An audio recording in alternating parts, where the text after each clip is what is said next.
Bonjour et bienvenue sur une petite présentation, petite réflexion à propos de l'octogone. Donc l'octogone, c'est une figure à 8 côtés égaux, réguliers, un octogone régulier. Alors l'octogone, vous le connaissez certainement grâce au pakoua. Voilà, donc ici vous voyez le pakoua à l'intérieur, c'est celui, un petit rappel en même temps, celui qu'on utilise en thérapie. C'est-à-dire qu'en haut il y a le ciel, en bas il y a la terre, et puis ici on va progressivement du ciel vers la terre, ou l'inverse de la terre, c'est progressif. Ici la terre, la montagne, l'eau, le vent, on traverse le tonnerre, le feu, le lac et le ciel. Ça, c'est ce qu'on appelle le pakoua cohérent. Et puis vous avez autour là le pakoua incohérent, celui qui représente finalement le chaos actuel de la vie dans laquelle nous sommes. Nous n'utilisons que le pakoua intérieur, puisque notre objectif en thérapie, c'est de ramener de l'harmonie, de la paix. Donc cet octogone à 8 côtés, qu'on retrouve dans tous les petits miroirs ou les petits pakouas qu'on peut acheter, on va voir pourquoi il y a un rapport direct avec le cercle. On le sent bien quand on voit, mais on va voir que c'est plus subtil. Et pour ça, donc, je vous propose tout simplement de passer par ce qu'on appelle le tracé du mètre, c'est-à-dire le tracé de l'octogone. Comment on fait pour tracer un octogone? Ça contient en lui-même quelque chose d'alchimique qui nous permet de comprendre des choses. Première méthode, la plus simple. On part d'un cercle, donc là, voilà, on voit bien le rapport entre l'octogone et le cercle. Et sur ce cercle, on trace bien sûr les axes, mais on trace aussi les demi-axes à 45 degrés. Là, on retrouve la roue chamanique traditionnelle, soit la roue chamanique aux 4 directions, soit la roue chamanique aux 8 directions. Et par rapport à cette figure-là, eh bien, tout simplement, on va prendre les points d'intersection ici et on va les relier. Vous voyez, on relie un, voilà, tout simplement. Et là, on a tracé un octogone. Alors, il n'est pas exactement placé comme sur la figure. Vous voyez, il faudra le faire pivoter de 22 degrés et demi, 45 degrés divisé par 2, pour obtenir exactement cette figure-là. Mais au moins, on la trace facilement et on voit bien le cercle qu'on appelle ici le cercle circonscrit. Maintenant, deuxième méthode, toujours dans l'idée du tracé du mètre. Donc le tracé du mètre, c'est une voie initiatique alchimique qui consiste à tracer avec uniquement un compas et une règle. Alors, on va repartir d'une figure qui peut ressembler à la précédente, c'est-à-dire qu'on a fait un cercle, vous voyez, beaucoup plus petit, et c'est le cercle là qu'on va appeler le cercle unitaire, celui qui nous sert du 1. Ce cercle unitaire, le 1, c'est le côté de l'octogone. Comment on va le faire? Tout simplement, alors on trace aussi bien sûr les axes et les axes à 45 degrés. Et là on voit qu'est-ce qui se passe. Si je prends cet axe-là, j'ai mené une parallèle ici, voilà, jusqu'au contact du cercle. Ici une autre parallèle jusqu'au contact du cercle. Ici donc j'ai créé deux droites parallèles à l'axe. Ici pareil au centre, plus facile peut-être à voir, j'ai l'axe, une droite parallèle ici qui vient toucher le cercle, une droite parallèle ici qui vient toucher le cercle, voilà, et puis je recommence pour évidemment cet axe là qui va me donner ce point là et ce point là, et l'axe ici horizontal qui va me donner le point du haut et le point du bas grâce au parallèle que je vais avoir mené. Voilà donc ma construction. Paraît déjà, c'est d'une autre nature. Mais vous allez voir que l'astuce, c'est qu'on a le cercle unitaire. Donc comment on passe du cercle unitaire à l'octogone? Tout simplement, ici, on prend les points d'intersection. On rejoint au point d'intersection, et là on voit ici, je vais, voilà, point d'intersection, voilà, on voit ici l'octogone se faire, et là dans le sens qu'on désirait. Chaque côté fait une unité étant le diamètre du cercle de départ qu'on avait choisi. Donc on a 8 côtés égales à l'unité, l'unité étant le cercle au centre qui évidemment est caché ou comme on le fait des fois, on remplace le cercle du centre par le Taiji, le symbole du Tao.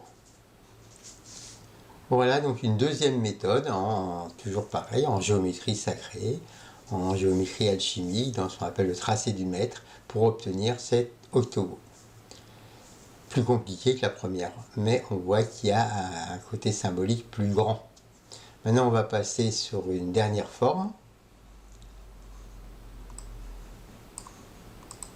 Et là, au lieu de partir du cercle unité, on va partir du carré unité, donc du carré qui englobe l'hexagone. Là aussi, c'est intéressant, on a un octogone, pardon. Hexagone, c'est 6 côtés, octogone, c'est 8 côtés. Si des fois je me suis trompé, vous rectifiez. Là, c'est octogone, 8 côtés. Donc l'octogone, on peut le partir du cercle, on l'a vu une première fois, on peut le partir du cercle unitaire, on l'a vu dans la deuxième. Et là, troisième figure de géométrie sacrée, en dehors du cercle, on a le carré et le triangle. Ici, donc, on part d'un carré. Toujours pareil, je trace les axes du carré. Et cette fois-ci, je vais faire un cercle différent. C'est un cercle qui commence au coin du carré et qui passe par le centre du carré. Vous voyez, c'est le cercle ici en vert. L'arc de cercle. Alors, on pourrait tracer le cercle complet, mais c'est cette partie-là qui nous intéresse. Et notamment, le point qui nous intéresse le plus, c'est l'intersection de cet arc de cercle. Je vous rappelle ici l'arc de cercle, on l'a pointé ici. Voilà. Et on est passé ici. Voilà. Et on a monté d'un côté et descendu. Le point qui va intéresser, c'est ce point-là. C'est le point d'intersection. Et on en a deux ici. Donc si je prends la figure complète, voilà, ici je retrouve mes deux points d'intersection. Mais j'ai fait la même chose sur l'autre coin. Donc ça me donne à nouveau un point, deux points d'intersection. J'ai fait à nouveau la même chose sur le troisième coin. Ici, ça me donne donc ici un point d'intersection et un deuxième. Et enfin, je l'ai fait une quatrième fois au quatrième coin du carré. Un point d'intersection et un autre point d'intersection. Maintenant, comment je vais tracer mon hexagone? En reliant les points d'intersection qu'on a vus précédemment. Voilà, je relie ce point-là à celui-ci, à celui-ci, à celui-ci, à celui-ci.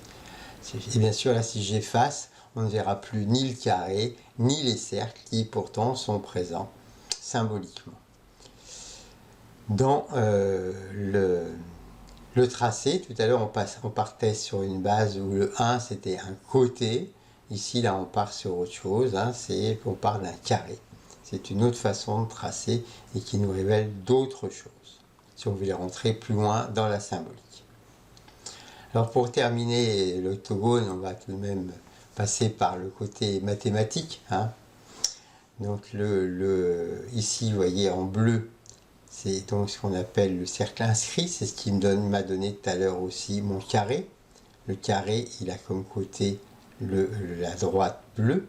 Et la droite bleue, sa formule, donc on appelle le diamètre du cercle inscrit, CD fois et D égale 1 plus racine de 2 fois C. C étant ici le petit côté, c'est-à-dire ce que j'ai appelé tout à l'heure l'unité qui m'avait donné au centre le cercle.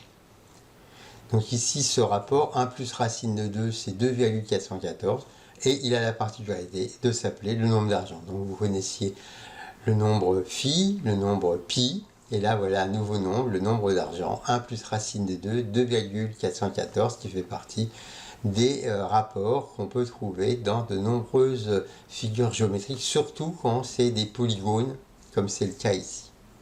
Je vous ai donné la définition du nombre d'argent ici, si vous avez besoin. Sn égale n sur 1 sur Sn. Je suppose que là, il y en a plein qui ne vont même pas essayer. C'est pas grave, c'est important. On se connecte au fait que ça peut être exprimé cette façon-là, évidemment.